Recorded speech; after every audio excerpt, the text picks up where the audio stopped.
నేను గౌరవ మంత్రి గారికి స్ట్రైట్గా 4 పాయింట్స్ అడుగుతా అధ్యక్ష. మీరు రాజీవ్ సగృహ కార్పొరేషన్ ఏర్పాటు చేసి ఆ రోజు 5 లక్షల క్యాపిటల్తో షేర్ క్యాపిటల్తో ఏర్పాటు చేసినటువంటి ఈ వ్యవస్థని మీరు 1000 కోట్ల రూపాయలు బ్యాంక్ లోన్ తీసుకొచ్చారు అధ్యక్ష. ఆ రోజుకి అధ్యక్ష దీని వాల్యూని దీన్ని 8,000 కోట్లు 8,504 కోట్ల రూపాయలతో ఉమ్మడి ఆంధ్రప్రదేశ్లో 32 ప్రాజెక్ట్స్ అధ్యక్ష. మన రెసిడ్యువల్ స్టేట్ అయిపోయిన తర్వాత ఇది మనకి 1000 కోట్లేమో బ్యాంకుల నుంచి తీసుకొచ్చారు అధ్యక్ష. 455 కోట్లేమో పబ్లిక్ కట్టినటువంటి అప్లికేషన్ ఫీజు అధ్యక్ష. అట్లానే ప్రజల నుంచి ప్లాట్లకు వసూలు చేసింది అధ్యక్ష. ఇవన్నీ కలిపి 455 కోట్ల అధ్యక్ష. ఇప్పుడు మన రాష్ట్రం విడిపోయిన తర్వాత వీళ్ళు తీసుకుని 10 ప్రాజెక్టులు అధ్యక్ష. అందులో అనంతపూర్ ఎంత అధ్యక్ష? 6 ఎకరాలు అధ్యక్ష. అనంతపూర్ అండ్ కర్నూలు చాలా మియర్ అధ్యక్ష. శ్రీకాకుళం జిల్లాలో ఎచ్చెర్ల, విశాఖపట్నంలో ఎండాడ, ఇవి చూసుకుంటే అధ్యక్ష ఈరోజు వాటి వాల్యూస్ని గవర్నమెంట్ ఎప్పటికప్పుడు రివైజ్ చేస్తుంది. నేను అడుగుతుంది ఏంటంటే, మీరు బ్యాంకుల నుంచి 1000 కోట్ల రూపాయలు ఆ రోజు తీసుకొచ్చారు. అందులో ఈరోజు మన ఆంధ్రప్రదేశ్ రాష్ట్రానికి వచ్చిన మన షేర్ ఏంటి? ఈ రోజు వరకు మీరు ఎవరైతే ఆ రోజు ఆక్షన్లో ఎవరైతే అప్లికెంట్స్ ఉన్నారో మీరు అప్లికెంట్స్ నుంచి ఈరోజు కూడా నిన్న నాకు ఒక అనుభవం అధ్యక్ష. 2021లో ఎవరైతే ఆ రోజు అప్లికేషన్ పెట్టుకున్నారో ఆయన అంతకుముందు డబ్బులు కట్టాడు అధ్యక్ష. 2021లో కూడా ఆయన డీడీలు విత్ ఇంట్రెస్ట్లతో, పేనల్ ఇంట్రెస్ట్లతో కూడా కాబోలోడు వడ్డీ కన్నా ఎక్కువ వడ్డీ వసూలు చేస్తున్నారు అధ్యక్ష. వీళ్ళు వసూలు చేసి నిన్న తీరిగ్గా చెప్తున్నారు అధ్యక్ష, నువ్వు ఇచ్చిన డీడీని మేము క్యాష్ చేసుకోలేదు కాబట్టి మళ్ళీ నువ్వు ఇంట్రెస్ట్ కట్టని చెప్పి అడుగుతున్నారు అధ్యక్ష. వీళ్ళు అంటే వీళ్ళు ఎంత దుర్మార్గంగా రాజీవ్ సగృహ కార్పొరేషన్ని ఎలా వాడుకుంటున్నారంటే అధికారులు, మరి దాని మీద ప్రభుత్వం సరైనటువంటి చర్యలు తీసుకోవాలి అధ్యక్ష. ఇప్పటికి కూడా మీరు ఆ ప్రాజెక్టుని కొనసాగిస్తారా? లేదు ఇప్పటికి ఎవరైతే ఆక్షన్లో పాల్పంచుకున్నారో వాళ్ళకి అందరికీ మీరు మిగిలినటువంటి సెమీ కన్స్ట్రక్షన్స్ ఉన్నాయి, కన్స్ట్రక్షన్ కంప్లీటెడ్ ఉన్నాయి. ఒకసారి చూస్తా అధ్యక్ష,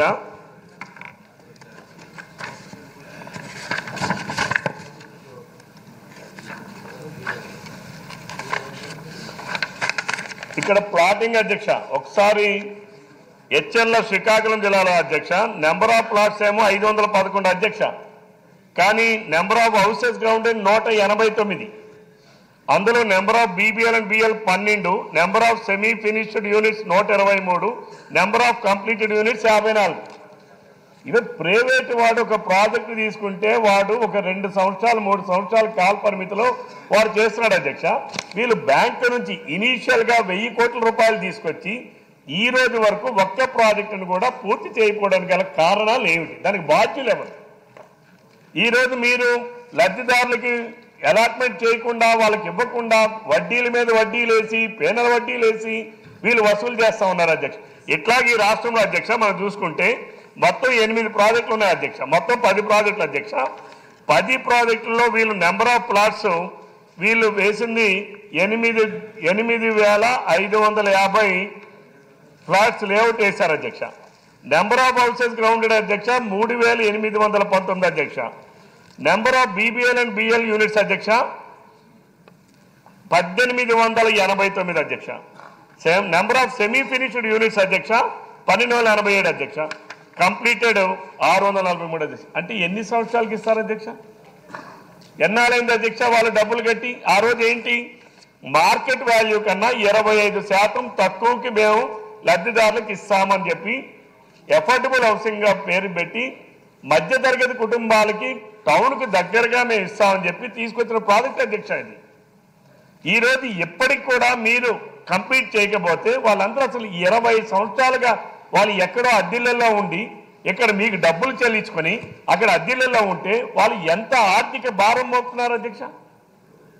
మీరు ఆలోచించండి ఒకసారి. మీ ద్వారా నేను ప్రభుత్వానికి, గౌరవ మంత్రి గారికి నేను అడుగుతాను, మీరు ఎన్ని దినముల్లోగా దీనికైనా టైం బాండెడ్ ఉందా, టైం బాండెడ్ లేదా, నిరంతరం కొనసాగే ప్రక్రియనా? దానిపైన నాకు పూర్తి వివరణ కావాలి అధ్యక్ష ప్రభుత్వం నుంచి. దీనికి టైం బాండ్ పెట్టండి.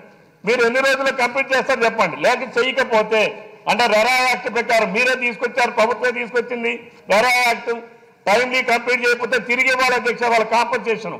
ఈ రోజు రాజీవ్ సగృహ తిరిగి లబ్ధిదారులకి మీరు కాంపన్సేషన్ చెల్లించాలి అంటే రెరా యాక్ట్. మీరు దాన్ని అమలు చేస్తారా చెయ్యరా? ఇది నేను ప్రభుత్వాన్ని సూటిగా ప్రశ్నిస్తున్నాను అధ్యక్ష. చాలా సూటిగా ప్రశ్నించారు. మంత్రి గారికి అడిగింది నాకు ఆన్సర్ రాలేదు అధ్యక్ష.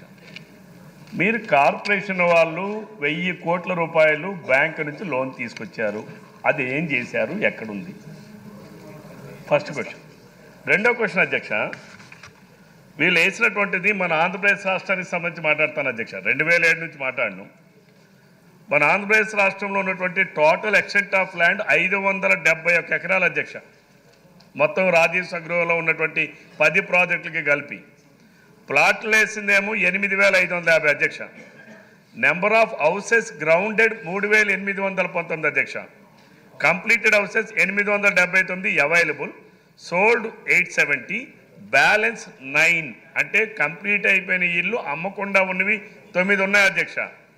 అలానే సెమీ ఫినిష్డ్ హౌసెస్ అధ్యక్ష అవైలబుల్ 1105, సోల్డ్ 160, బ్యాలెన్స్ 945 అధ్యక్ష.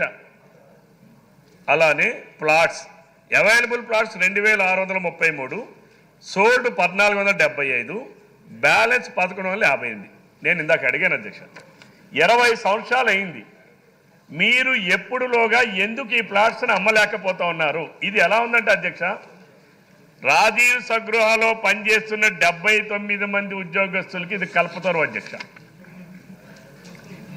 అక్కడ ఉన్న ఎండీలకి వాళ్ళకి అందరికీ రాజీవ్ సగృహ కార్పొరేషన్ ద్వారా కారు ఉంటుంది, లేకపోతే ఫెసిలిటీస్ ఉంటాయి.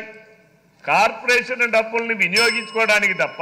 అంటే మంత్రి గారు వివరంగా ఇస్తాను అని చెప్పి అన్నారు, వారి సంబంధిత అధికారులు. అంటే నేను డైరెక్ట్ గా అడుగుతున్నాను అధ్యక్ష, మంత్రి గారు నేను అడిగిన 1000 కోట్లు తీసుకొచ్చారు, అది ఏం చేశారు చెప్పనండి అధ్యక్ష. మీరు ప్రజల దగ్గర కలెక్ట్ చేసింది 455 కోట్లు కలెక్ట్ చేశారు అధ్యక్ష. ఇప్పుడు గణాంకాలన్నీ చెప్పమంటే సాధ్యం కాదు. మీకు తప్పనిసరిగా లిఖితపూర్వకంగా మీరు అడిగిన ప్రశ్నలకి సమాధానం ఇస్తారు. నాకు ఇప్పుడే చెప్పాలి అది కాదు అధ్యక్ష, 20 సంవత్సరాలు అయింది అధ్యక్ష. నేను నిన్నటి ప్రాజెక్ట్ మాట్లాడటం లేదంటే రెరా నేను అడుగుతా ఉన్నాను అధ్యక్ష. ఈ సభ ద్వారా గౌరవ మంత్రి గారిని ఇప్పుడు అడిగారు, మీరు కాంపన్సేషన్ చెల్లిస్తారా? కాంపన్సేషన్ అయినా ఆ వినియోగదారులకు చెల్లిస్తారా అంటే రెరా యాక్ట్ ప్రకారం? లేదంటే మంత్రి గారిని ఈ 10 ప్రాజెక్టుల మీద ఒక రివ్యూ తీసుకొని సభ్యుల్ని పిలిచి ఒక రివ్యూ పెట్టమన్నాడు సార్. మీరు అడిగిన ప్రశ్నలు సంబంధిత అధికారులు గౌరవనీయులైన మంత్రి గారు నోట్ చేసుకోవటం నేను చూసా. మీకు సమాధానం వస్తుంది అంచేత కొంచెం వెయిట్ చేయండి, అంత అసహనం వద్దు.